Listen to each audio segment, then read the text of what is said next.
Olá pessoal, bom dia, tudo bem com vocês? Professor Tupinambá aqui para darmos continuidade a mais uma aula, mais uma videoaula na verdade, né? E agora abordando o sistema reprodutor do ser humano. Nós temos aí no nosso material aqui do Santa Rita, no Farias Brito, é o volume 3, tá? Esse Biologia 1, aula do sistema reprodutor. No entanto, nós podemos observar aqui que eu coloquei Biologia aula 2, mas é referente à nossa segunda videoaula de Biologia, tudo bem? E aí nós vamos destacar aqui o sistema reprodutor masculino. O sistema reprodutor masculino, nós vamos estudar a sua anatomia, nós vamos estudar a fisiologia, tá certo? Vamos estudar também vou falar de algumas doenças, câncer de próstata, por exemplo, que afeta o sistema reprodutor masculino. Falar aqui a respeito de algumas observações importantes e inerentes, tá? Para complementar o nosso estudo. Aí vocês vão ter que ir no nosso material, como eu já disse, é um material muito bom, e aí tem sim a necessidade de se aprofundar, tá? Então, falando aqui do nosso sistema reprodutor masculino, por exemplo, nós podemos observar o seguinte: aqui nós temos uma vista de perfil e aqui nós temos uma vista por cima, digamos assim, frontal. O que nós podemos observar aqui? Aqui nós temos a bexiga, tá?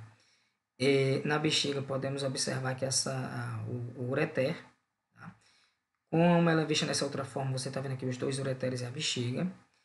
E nós temos aqui o pênis, tá? Dá para observar aqui também a uretra.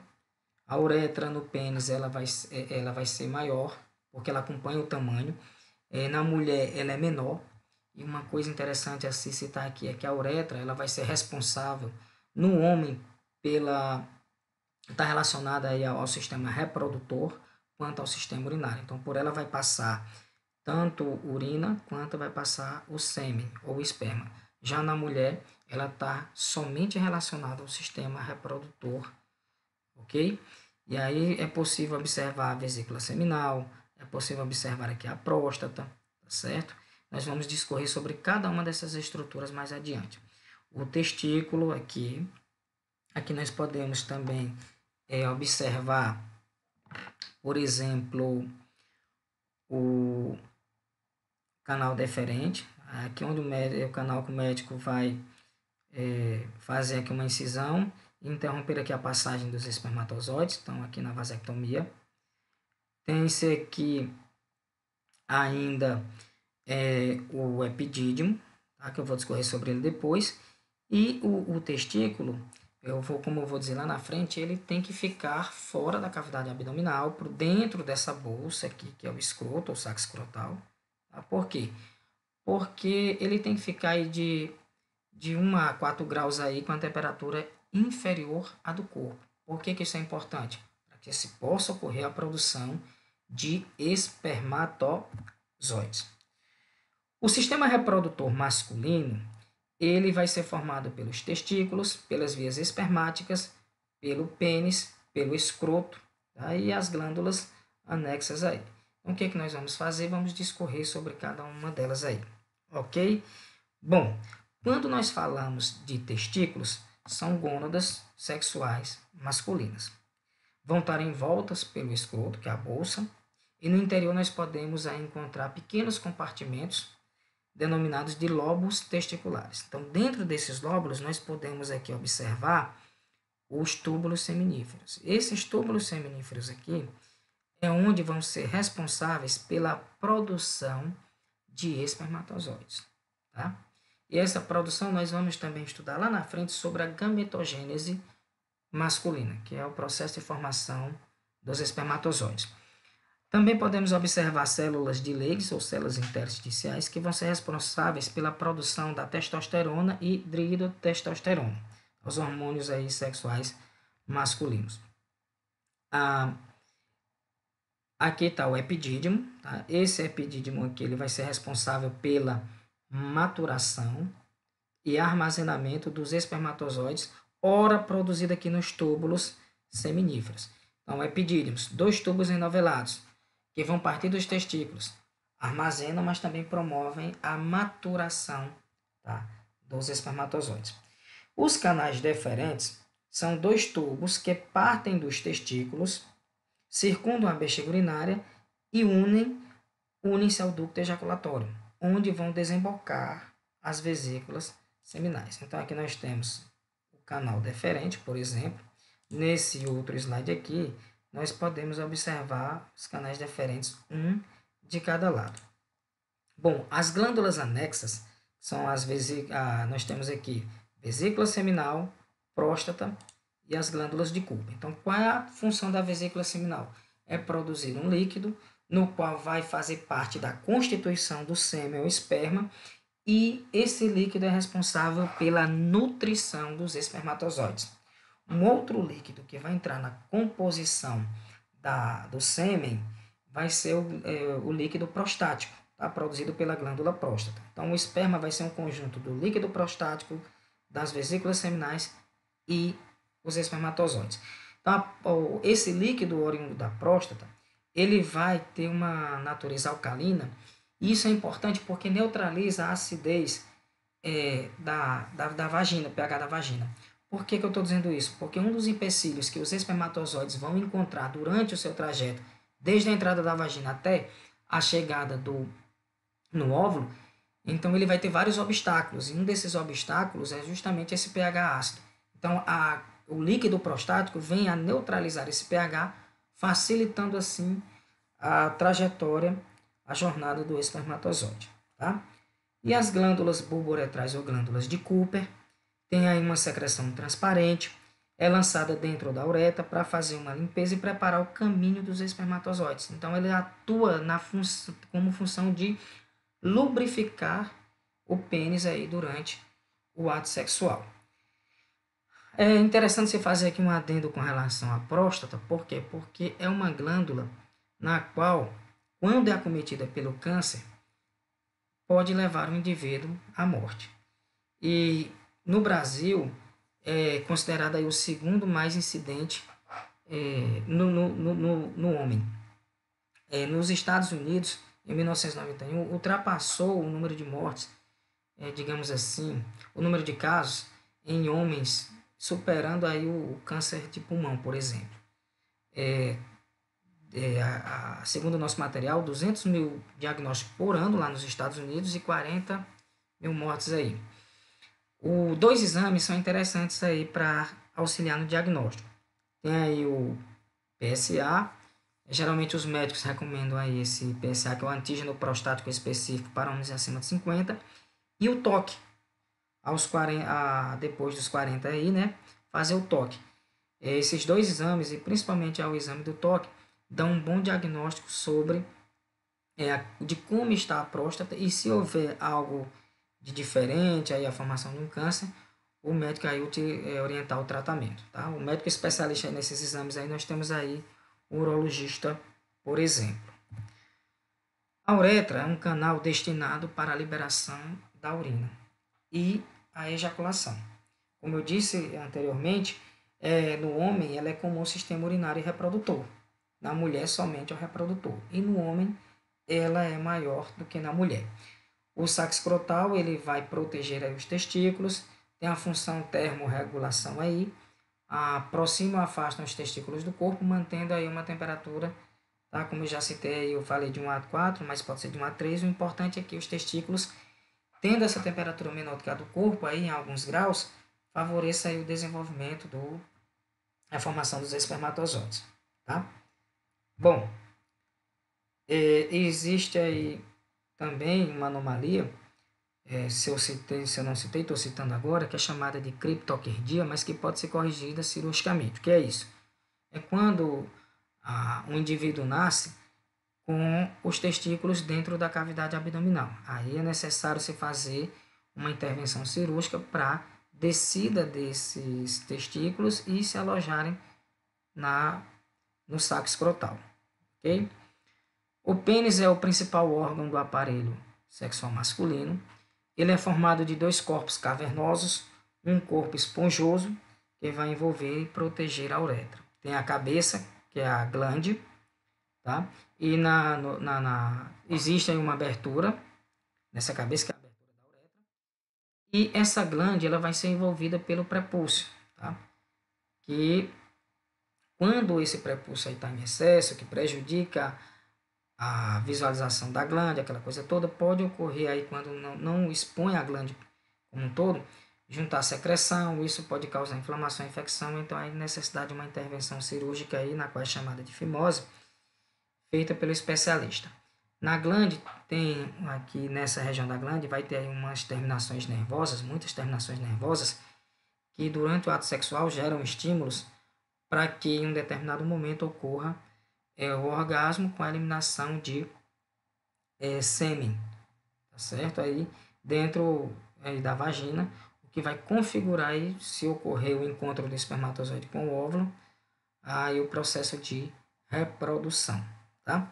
Então nós podemos observar nesse slide aqui. Bom, outra coisa, o pênis, para ele poder estar apto à cópula, ele tem que estar ereto. Então, o que é que vai fazer ele ficar nesta condição? É gerado estímulo, então o sangue vai ser destinado para a região, preenchendo aí os vasos sanguíneos que o compõem, tornando-o mais rígido e com um tamanho maior, favorecendo aí a cópula. Aqui nós podemos observar veia, artéria, tá? Podemos observar aqui também a uretra, corpo esponjoso, e essa estrutura aqui é o corpo cavernoso, ou seja, que vai constituir aí a anatomia do pênis, por exemplo. Bom, só que nós falamos que dentro do testículo vai ocorrer o que? A produção de espermatozoide. E os espermatozoides, na realidade, são gametas. Então, é o gameta masculino. Então, gametas são células responsáveis pela transmissão dos caracteres hereditários da espécie. Então, o gameta masculino é haploide, assim como o gameta feminino também é haploide. Então, nós somos indivíduos diploides. Então, o restabelecimento dessa diploidia vai se dar com a união dos gametas. Essa união vai promover 50% oriundo do masculino, 50% oriundo do feminino, e aí configurando um novo indivíduo diploide. Mas para que ocorra a formação desses gametas, vai ocorrer também um processo de divisão meiótica. Essa divisão ela vai fazer com que células lá das gônadas, células aí, elas produzam gametas com um número reduzido aí de cromossomos. Para quê? Para restabelecer a constância cromossômica da espécie em outro momento. Então, vai ocorrer a redução em 50% dos cromossomos, tanto em gameta masculino quanto em gameta feminino. Então, essa divisão meiótica teria que ter uma outra aula para a gente fazer uma revisão sobre ela, mas vocês já são sabedores de como se processa aí a divisão meiótica. Então, você tem aqui as fases delas aqui, o processo de divisão, tá? Onde a célula mãe vai gerar aí 4 células filhas com metade do número de cromossomos. Bom, as gônadas vão estar associadas à produção de gametas, como eu já falei. Então, aqui eu tenho o testículo, que é a masculina, produção de espermatozoide, e os ovários, que é feminino, que está relacionado à produção de óvulo. Mas para esse momento, o que vai interessar para nós é justamente a produção dos espermatozoides. Okay? Bom, gametogênese é o processo de produção de gametas. E esse processo vai abranger a espermatogênese, que é o processo de formação de espermatozoides. Vai englobar, no caso da mulher, a ovogênese ou ovulogênese, que é o processo de formação do óvulo. O espermatozoide masculino, que é no caso que é o gameta masculino, ele vai ser composto de cabeça, tá? Da zona da peça intermediária e do flagelo. Aqui no espermatozoide você vê o núcleo e você vê essa região aqui chamada de acrosoma. Então ele é oriundo aí do complexo de Golgi, uma organela celular. Aqui ele vai ter enzimas como a hialuronidase que vai ajudá-lo na penetração do óvulo. Então, essas enzimas vão digerir as barreiras que se encontram aqui, para que ele possa chegar até o núcleo. Mas um detalhe interessante é que apenas o núcleo do espermatozoide é quem vai realmente chegar até o interior do óvulo para se juntar ao núcleo do óvulo, aí no processo chamado de cariogamia ou anfimixia. Essa junção vai originar a formação de um novo indivíduo agora diploide. Então, nossas células normais, elas têm 46 cromossomos. Somente as sexuais, espermatozoide e o óvulo, vão apresentar 23 cromossomos. Então, essa região aqui é rica em mitocôndrias e as mitocôndrias vão promover energia para que o flagelo, aqui a cauda, fique se movimentando e ele possa se deslocar até o encontro do gameta feminino, até o encontro do óvulo, e aí promover aí a fecundação, ok? Nós temos aqui um testículo, os canais, aqui os túbulos seminíferos, onde eles são produzidos, o epidídimo, onde ele é armazenado e maturado, e depois direcionado para o canal deferente, aí seguindo até a saída na uretra, ok? Então, nós temos aí, aqui um esboço de onde ele é produzido, e aqui um espermatozoide. Professor, se o espermatozoide tiver duas cabeças, não serve. Professor, se ele tiver a cauda dupla, também não serve. Ele tem que ser todo perfeito, tá? Esses espermatozoides, eles podem ser categorizados em categorias A, B, C e D. Então, os melhores são os A's, os B também são bons, mas C e D, eles não são bons e não têm tanta motilidade. Então, a questão da fertilidade para o homem está relacionada principalmente aos espermatozoides A e B, tá? E aí, a quantidade de sêmen ejaculada normalmente vai ser de 2,5 ml até 5 ml, ok? E aí, o homem, para ser fértil, ele vai ter que ter na sua quantidade aí algo em torno de mais de 120 milhões de espermatozoides, 150 milhões para frente, para poder estar aí sendo considerado fértil e poder engravidar uma mulher. Bom, o processo de espermatogênese, que é o processo de formação de espermatozoide, então, o que é gametogênese? É a formação de gametas. Então, a gametogênese se divide em espermatogênese, formação de gameta masculino, espermatozoide, e ovogênese, formação de gameta feminino, o óvulo. As espermatogônias são diploides, multiplicam-se por mitoses, originando células diploides. Os espermatócitos primários ou de primeira ordem, que são diploides, são originadas das espermatogônias, ligeiramente maiores, sofrem meiose e origina 2 espermatócitos secundários e de segunda ordem, que são haploides. Cada espermatócito primário origina 4 espermátides. As espermátides, que são haploides, devido à divisão meiótica, formam os espermatozoides secundários, tá? Surge devido à divisão meiótica, formando espermatozoides secundários. Essas espermátides passam por um processo de diferenciação e aí se transformam em espermatozoides. Essa sequência de eventos vai ser vista aqui nesses slides. Então, eu gostaria que vocês atentassem para esse esquema e não esquecessem mais. Por quê? Porque aqui eu vou estar falando de quê? Vou estar falando sobre o processo de gametogênese masculina, que é a espermatogênese, tá? O que acontece? E interessante é que de cada espermatogônio aqui, cada espermatogônio vai originar, cada espermatogônio aqui origina 4 espermatozoides, todos viáveis. Esse processo aqui, essa formação de espermatozoides, ela vai ocorrer no homem na puberdade. Então, é quando ele vai estar apto a produzir espermatozoides maduros, ok? Então, nós temos aqui uma célula germinativa, que é diploide. Essa célula vai sofrer mitose, originando aqui células germinativas também diploides. Então, nesse processo aqui de multiplicação por mitose é considerado período germinativo. Então, nós vamos observar que são 4 etapas: período germinativo, período de crescimento, período de maturação e período de diferenciação.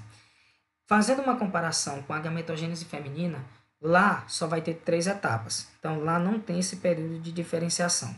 Só vai ter os 3 primeiros períodos aqui. Então, quando ocorrem essas divisões mitóticas, eu vou relacionar o período germinativo.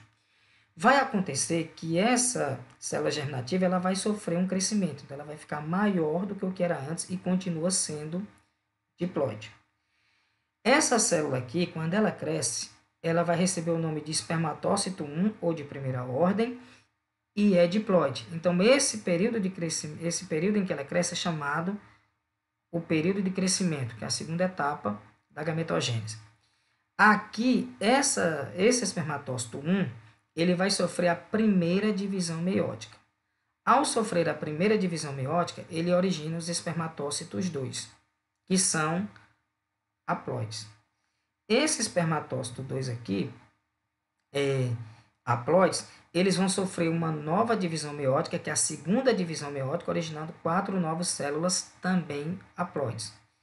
E aí, elas são chamadas agora de espermátides, células haploides. Então, o período da meiose aqui vai compreender o período de maturação, tá? E aí você tem o seguinte, esse período de maturação aqui, depois dele vai vir o período de diferenciação. Esse período de diferenciação aqui, ele pode receber o nome de espermiogênese. Espermiogênese. Então, espermiogênese, meus queridos, não deve ser confundido com espermatogênese. Espermatogênese é todo o processo de formação dos gametas. Engloba todas as 4 etapas aqui. Espermiogênese é apenas uma etapa do processo, tá? É importante dizer esse nomezinho porque poderá em alguma questão vir esse nome e aí vocês já estão sabendo e não vão ter dificuldade em responder. Pois bem, no período de diferenciação, o que vai acontecer? As espermátides elas vão originar espermatozoides haploides e que estão aptos a fecundar o óvulo. Então, no homem, você vê que todas as células são viáveis. É por isso que ele consegue produzir um número enorme de espermatozoides. É por isso que ele consegue eliminar milhões aí numa ejaculação, mais de 100 milhões, para que ele possa ser fértil. Se ele tiver um número inferior aí a 120 milhões, então alguma coisa está errada, tem que se procurar um especialista, investigar, porque senão aí ele não vai conseguir, da forma natural, engravidar uma mulher, e aí, se quiser ter filhos, procurar outras formas aí, com especialistas, e aí é um outro tópico aí. Por exemplo, procurar uma reprodução assistida, da fertilização in vitro, etc.